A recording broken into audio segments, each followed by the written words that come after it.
Hindustan paper की dictation है, 21 जनवरी के है, टोटल 400 वर्ड। स्टार्ट।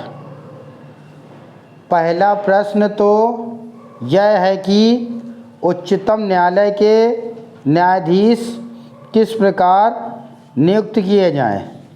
इस प्रश्न के संबंध में जो संशोधन उपस्थित किए गए हैं उनका वर्गीकरण करने से वे 3 प्रकार के दिखाई देते हैं। एक प्रस्ताव यह है कि उच्चतम न्यायालय के न्यायाधीश मुख्य न्यायाधिपति की सहमति से नियुक्त किए जाएं। यह एक दृष्टिकोण है।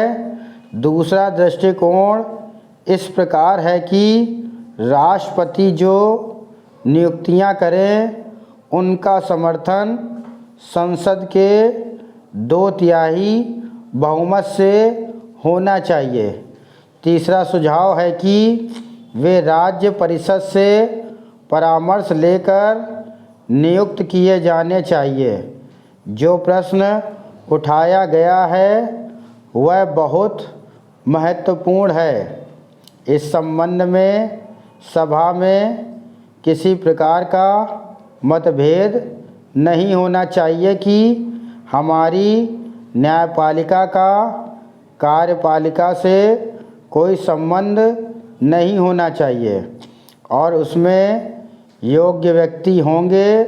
प्रश्न यह है कि इन 2 उद्देश्यों की पूर्ति किस प्रकार हो।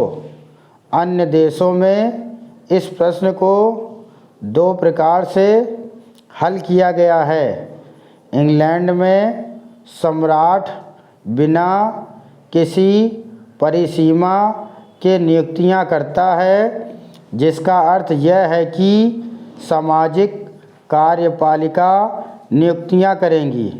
संयुक्त राज्य अमेरिका में इससे बिल्कुल भिन्न प्रणाली प्रयोग में है और वहाँ उच्चतम न्यायालय के पदों तथा राज्य के अन्य पदों के लिए नियुक्तियां सीनेट की सहमति से ही की जाती हैं। मुझे यह दिखाई देता है कि अपनी परिस्थितियों को ध्यान में रखते हुए इस देश में उत्तरदायित्व की भावना अभी उतनी नहीं है जितनी संयुक्त राज्य अमेरिका में है।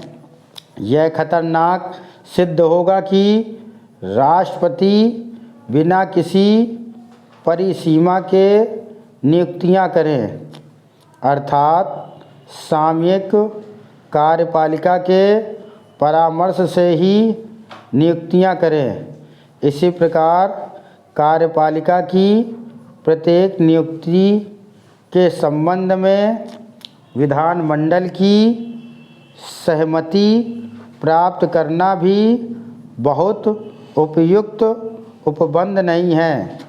इस प्रथा के बहुत बोझिल होने के अतिरिक्त उसके अधीन यह भी आशंका रहेगी कि राजनीतिक दबाव तथा राजनीतिक बातों का नियुक्तियों पर प्रभाव पड़ेगा। मसौदे में जो अनुच्छेद है उसमें मध्यम मार्ग का अनुसरण किया गया है। उसके अधीन नियुक्तियों के संबंध में राष्ट्रपति उच्चतम तथा अंतिम प्राधिकारी नहीं है और न विधानमंडल का ही प्रभाव पड़ता है। इस अनुच्छेद में इस प्रकार का उपबंध है कि ऐसे लोगों से परामर्श लिया जाए जो इतने सुयोग्य हों कि ऐसे विषयों पर यथोचित परामर्श दे सके और मेरे विचार से ऐसा उपबंध फ़िलहाल पर्याप्त समझा जाए। स्टॉप। रात 10 बजे ऑनलाइन लाइव क्लास में इसके कठिन शब्द आप लोगों को सब लोगों को बताए जाएंगे। Thank you.